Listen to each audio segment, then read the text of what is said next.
Yun, kagimat, paano daw manggamot, no? Kagimat, paano matutong manggamot, no? Bibigay sa inyo idea, no? Okay. Sa pamamagitan Team Happy Agimat, paano daw manggamot, no? Ito yung guide para mag-start na may nag-request sa atin, no? Sa nag-request sa atin kung paano daw mag-start manggamot, no? Sige. Ganito, mga kagimat, kailangan nyo muna magkaroon ng poder. Yun yung protection natin para hindi tayo tamaan ng mga kung ano-ano, no? Tsaka yun yung gagamitin natin, pakakapitin natin sa katawan natin. In 5 minutes. Yan. In 5 minutes, yung ginagamit mo ng Team Happy Agimat upang mapakapit sa katawan nyo ang orasyon at maso sa buto, laman, dugo, balat, wala makapagbaklas kundi ang Diyos Ama lang. Ngayon, anong kailangan nyo para mag-start kayo manggamot? Kailangan nyo kunin muna yung dito sa YouTube channel natin, meron dito pinasa mga poder. Poder Saint Benedict, poder ni Maria, balabal ni Maria, o balabal tagal po, yan ang pakakapitan na sa orasyon natin. Ngayon, kumuha kayo ng isang listahan, kunin nyo muna yung mga poder naman natin sa YouTube channel ni Happy Agimat, ilista nyo na ngayon. O yung Saint Benedict, pag kayo mali itong picture, screenshot nyo, tapos zoom nyo lang, screenshot nyo para madali nyo mabasa. No?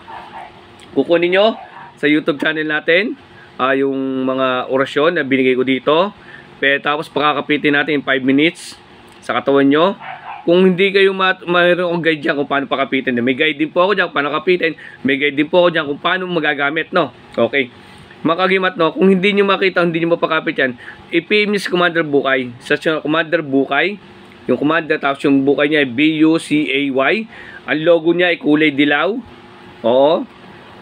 St. URL yata yun, yung ano niya, yung logo niya na Facebook page, no?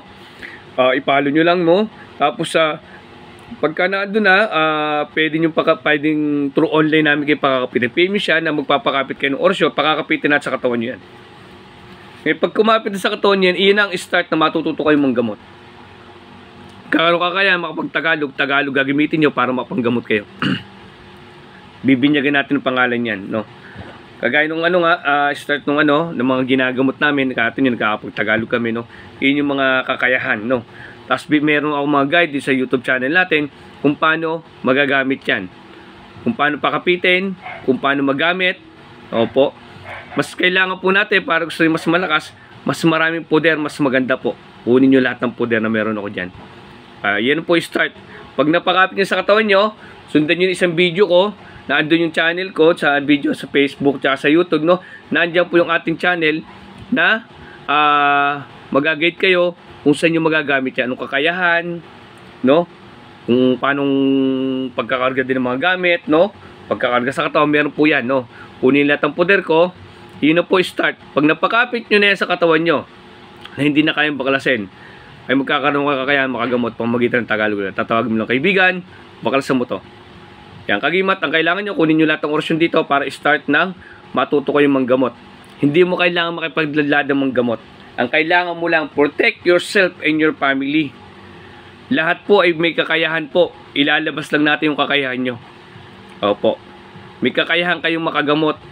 Sarili nyo at pamilya nyo, protektahan nyo.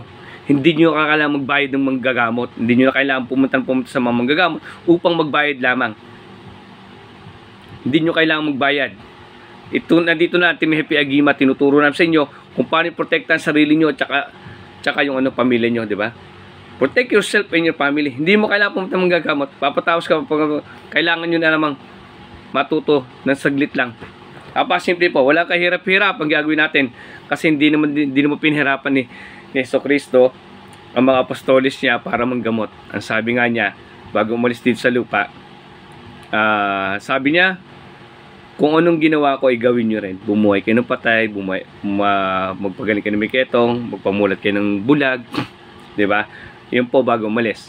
At ang sabi din ni Yeso Cristo, may apostolis kay Yeso Cristo nung nagdadasal, Guro, paano ba makakatawag sa Diyos Ama? Yan. Ibinigay ni Yeso Cristo ang dasal na Ama namin para pagtawag sa Ama. Ibig sabihin, napakabisan ang dasal na Ama namin. Yan po ang ginagamit ko rin pondo. Ama namin at sumasampalataya. Ang ginagamit kong pondo, wala ang pondong ginagamit, kundi yun lang po. Walang relasyon. Tapos Tagalog na po kalimitan. Pag nagkakarga ako sa katawan, nagkakarga ako ng gamit. Tagalog na po ginagamit natin. Diyos Ama na migawan lang at lupa. Diyos Ama, Yeso Cristo at Pang Diyos, Espiritu Santo. Yan po kagimat to. Isang dagdag idea po yan, no? Start po, kunin nyo lahat ng poder ko para mag-start na kayo matuto na protektahan sarili nyo at ang pamilya. Iyan ang mission ng Team Happy Agimat. Maraming salamat at God bless sa inyo lahat.